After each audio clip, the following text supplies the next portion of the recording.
wanted a prophecy. This is your prophecy. Alors ce qui est marrant, c'est que moi c'était une théorie que je m'étais faite quand je cherchais une raison par rapport à Snoke. Et à ce moment-là, en fait, je venais de voir la fin de la saison 2 de Rebels. La saison 3 commençait à peine, je ne sais même pas si j'avais déjà vu les premiers épisodes. Mais il y a un truc qui était quand même marquant, et on était à peu près au moment où il y avait Rogue One qui allait arriver, enfin c'était un peu dans ce moment-là, où dans Rogue One, on a l'équipage du Ghost, enfin on a le Ghost, et on a, dans le film, on a le Captain Syndulla qui est nommé, on l'entend au parleur à un moment, on voit Chopper qui passe dans un coin là. Donc, de toute façon, on sait que ces personnages-là sont canons, mais on sait aussi que ces personnages-là ne sont pas dans la trilogie. Forcément, ils ont été créés après. Donc moi je me cherchais une logique, en fait je me dis bon bah qu'est-ce qu'il pourrait faire qu'il ne soit pas dans la trilogie. Du coup je m'étais dit bon bah la solution logique c'est qu'il meurt, hein, comme ça c'est fait. D'ailleurs c'est potentiellement ce qui peut arriver au reste de l'équipage du Ghost. Admettons qu'après la bataille de Scarif, ils soient allés sur Alderaan, ils étaient là quand il y a eu les essais de l'étoile noire et qu'ils se soient fait péter la gueule à ce moment-là. C'est tragique, c'est triste. Pour moi c'est l'idée que je m'en fais. Seulement pour les deux Jedi, moi j'étais parti sur un truc totalement différent parce qu'à l'époque j'avais pas vu Rogue One. S'ils sont pas là, donc soit ils meurent, donc soit ils se font un moment choper par Vador les défonce, soit il se passe autre chose. Et moi du coup ce que je m'étais dit, c'est que j'étais parti en fait sur deux hypothèses qui avaient la même base. C'est que de la même façon qu'à la fin de la saison 2, ils se sont dit on peut pas les vaincre, on peut pas vaincre les Sith, ils sont trop forts, il nous faut quelque chose. Il faut qu'on aille chercher dans les anciens trucs de la Force pour avoir une solution, parce que là en fait à l'heure actuelle on n'est pas en capacité de les battre. Et justement, si je me trompe pas, ils vont sur Dathomir et ils réveillent un des anciens artefacts Sith à la fin de la saison 2. Ça fait partie, les trucs d'Atomir et tout ça, ça fait partie vraiment du lore de Star Wars.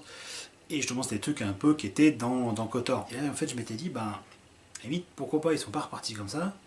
Et ma première idée c'était, est-ce qu'ils n'auraient pas réveillé un ancien seigneur Sith ou un ancien seigneur noir, peut-être même avant, plus vieux que les Sith, de l'ancienne République, de l'époque de KOTOR, et que justement ce soit Snoke et que lui les ait butés, et même qu'il aurait absorbé du coup leur force, enfin il les aurait butés pour se revenir en vie en fait, et que du coup ils soient revenus à ce moment-là, et qu'en fait le temps qui se régénère, qui reprenne des forces, et hop, il arrive que maintenant, après les événements de le retour du Jedi, et qu'il a mis tout ce temps, et qu'il arrive, et qu'en fait c'est qu'il a récupéré les ruines de l'Empire, et qu'il a remonté le premier ordre, qui était son ordre à lui à l'époque, et tout ça. Mais je trouvais ça un peu, c'était pas super sexy, et que du coup ça faisait un peu se débarrasser de personnages comme ça. Du coup j'étais parti sur une autre théorie, j'avais un peu bossé, que j'avais envoyé à Kishnifu qui avait lu dans ses vidéos vos théories. Donc comme quoi en fait, plus que de réveiller en fait un ancien truc, Ezra découvert en fait un peu les origines de la Force. Du coup ça l'avait fait un peu switcher, qui était un peu ambigu justement, qui était un peu dans la zone grise, un peu entre les deux.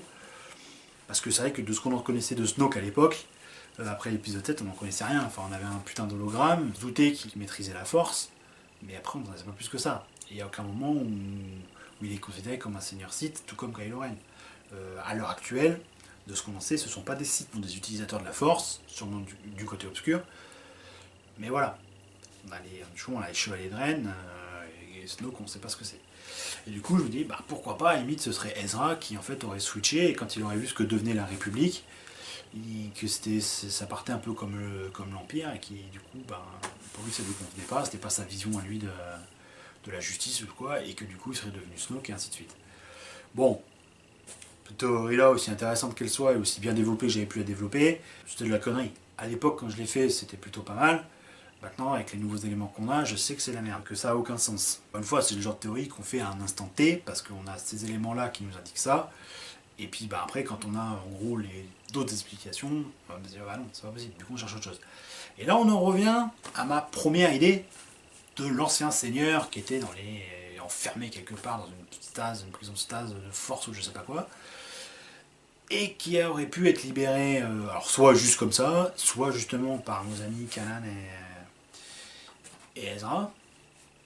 J'aime bien les mettre dedans parce que pour moi en fait les personnages de Rebels ont tellement été importants que j'ai envie qu'ils aient une connexion avec cette post-logie, quoi. Je trouverais ça dommage qu'ils aient aucun lien. Alors bon, ils ont été mis dans Rogue One, mais j'aimerais bien en fait qu'on en retrouve un ou quoi qui se disent bah, finalement qu'on a une petite explication sur ce qu'ils sont devenus. Donc c'est pour ça que j'aime bien penser que ce soit eux qui soient allés par exemple libérés par erreur, en cherchant une solution pour affronter les Sith. Ils sont tombés sur ce truc-là, ils n'ont pas pu voir les signes parce que c'était une langue trop ancienne, ils l'ont réveillé. Et alors ça match en plus avec un leak qui a été fait enfin un leak. une vidéo de Star Wars Theory justement, que je vais mettre en lien, où on lui aurait leaké les origines de Snoke de par quelqu'un qui bosserait à Lucasfilm. Et justement, moi ça m'a marqué. Alors, j'ai eu vent de cette vidéo, je suis Star Wars Theory un coup de temps en temps, mais pas trop, parce que c'est vrai que des fois, à trop chercher d'explications, on se dégoûte un peu du truc. Moi, ça m'a fait, c'est le cas que j'avais eu, alors ça n'a rien à voir, mais c'était avec Alien Covenant. À chercher un peu des explications sur le lore d'Alien, en fait, je m'étais fait spoiler tout le film. Et du coup, c'est ça que j'avais un peu arrêté de suivre ça. Mais dans Cult & Click, ils en ont reparlé il n'y a pas longtemps, et tout de suite, bah, j'ai matché avec le fait de Star Wars Theory, et du coup, je suis allé voir la vidéo en question. Et bah, j'étais content. Quelque part, oui, parce que en fait, c'était une des idées que j'avais eues à l'époque, même si je ne l'avais pas développé plus que ça.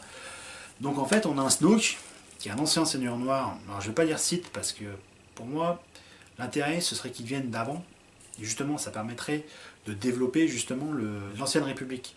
Et c'est là où ce serait costaud que Snoke ne soit pas Dark Plagueis, que ce soit pas un clone de Palpatine, que ce soit pas un machin, que ce soit vraiment quelque chose de plus ancien, de plus maléfique. Parce que justement, ça permet de tout de suite, bam, au lieu d'être dans une trilogie qui est comme ça, qui est ultra auto-centrée, et machin, c'est le fils d'un tel et tout ça, et ben, tout de suite on prend, parce qu'on a un méchant qui sort de nulle part, mais qui vient d'il y a tellement longtemps, que du coup, ah bah merde, faudrait peut-être expliquer le pourquoi du comment. Et du coup, on se retrouve avec une justification pour des films ou une série ou ce qu'on veut sur The Old Republic à l'époque des grandes guerres des Sith où ils étaient pleins et tout ça, et là ça peut amener quelque chose de vraiment intéressant et ça peut permettre de recanoniser toute une partie de ce lore là avec Dark Revan, avec tout un tas de trucs qui a déjà été mis justement par des petits clins d'œil avec la guerre mandalorienne et ce genre de choses. Et d'ailleurs, pourquoi pas Snoke, ça pourrait être Dark Revan. Allez hop, on est fou. On va en... Là, je viens d'avoir l'idée à l'instant, mais pourquoi pas? Après tout, il était derrière un masque, on ne sait pas la gueule qu'il avait. Il a très bien pu morfler pendant la bataille sur un Malacor 4, 5 ou je ne sais plus quoi. Et du coup, après, il a récupéré le masque, et puis après, il est devenu ultra badass, et puis voilà. Et puis, il a été emprisonné pendant des milliers d'années, et là, il revient maintenant. Voilà, ça tient debout, je veux dire, c'est pas plus illogique que n'importe quelle autre théorie à la con, genre Dark Plagueis. Le problème de genre de théorie avec un truc à la Dark Plagueis ou quoi, ça marche aussi, hein, je veux dire, il n'y a pas de problème. Mais que ça manque, c'est que quelque part ça manque d'envergure. Alors ce serait justifié par le fait, oui, Palpatine en parle, et machin, nanani, et en fait il a arrêté son coup, il l'a pas tué. Enfin, ça manque d'ambition en fait. Et je pense que Disney, vu ce qu'ils ont envie de faire, vu ce qu'ils réintègrent dans l'univers étendu, je pense que c'est plus intelligent d'aller chercher un truc plus loin, au-delà de tout ça en fait. Ça, ça fait partie un peu de la mythologie, ok, mais on va développer autre chose. Et là, ça leur permet vraiment d'ouvrir les champs des possibles. Donc pour moi, voilà, moi c'est ma théorie en fait, c'est que Snoke, alors je vais pas dire c'est Dark Revan, hein, faut pas dire non plus, mais que pour moi ce serait un ancien seigneur de l'ancienne, de la Old Republic. Je vais la nommer comme ça parce que l'ancienne République pour moi c'est celle qui est morte dans la prélogie. Et du coup voilà, il viendrait des temps anciens, il a été emprisonné et en fait il revient et ce serait une sorte de vent. Alors on pourrait, il y a eu des trucs comme quoi il avait l'air moins abîmé dans le 8 que dans le 7 par rapport à l'hologramme. Et par rapport à ce qui est dit dans la vidéo de Star Wars Theory, c'est que ça pourrait être une sorte de vampire de la force. Et qu'en fait, justement, il absorberait. Et c'est pour ça qu'il cherche Luke, qui est le dernier Jedi. C'est pour le vampiriser, en fait, et se régénérer lui, et devenir tout puissant. Et d'ailleurs, c'est ce qu'il pourrait très bien être en train de faire à Rey quand on voit dans le truc. Alors bon, il y en a aussi qui lancent des trucs, des conneries du genre, ouais, alors peut-être que le pouvoir de Snoke a été fractionné dans Rey, machin. Alors là, on est dans Harry Potter, quoi. Rey c'est un Horcrux, et c'est Voldemort, Snoke, quoi. Faut arrêter les conneries 5 minutes aussi. Ça aurait aucun sens. Ça aurait du sens qu'il soit un peu une sorte de vampire de la force. On a déjà vu des personnages comme ça dans l'univers légende, qui justement qui pourraient lui pomper son énergie pour se régénérer. Ce serait ultra badass. Et comme ça, en fait, qui serait un peu en train de vampiriser Kylo, en train de vampiriser de manière un peu subtile pour se régénérer. Et en plus, quelque part, ça existe déjà, puisque c'est des trucs qui sont dans le légende. Et c'est aussi ce qui me plaît le plus, en fait, au niveau du truc. Donc voilà. Pour moi, Snoke, à l'heure actuelle, ce serait... Alors on verra bien ce qu'il en sera dans les films, quand ce sera développé, quand on aura les réponses. Pour moi, Snoke, en fait... Et ça expliquerait un peu le terme premier ordre, aussi. C'est que ce soit un ancien seigneur noir, l'un des premiers seigneurs noirs, et qui recrée un peu son premier ordre de l'époque, en reprenant les ruines, enfin, il a repris les trucs de l'Empire, parce que c'est ce qui s'y prêtait le mieux. Comme ça peut amener sur des trucs encore plus énormes pour la suite.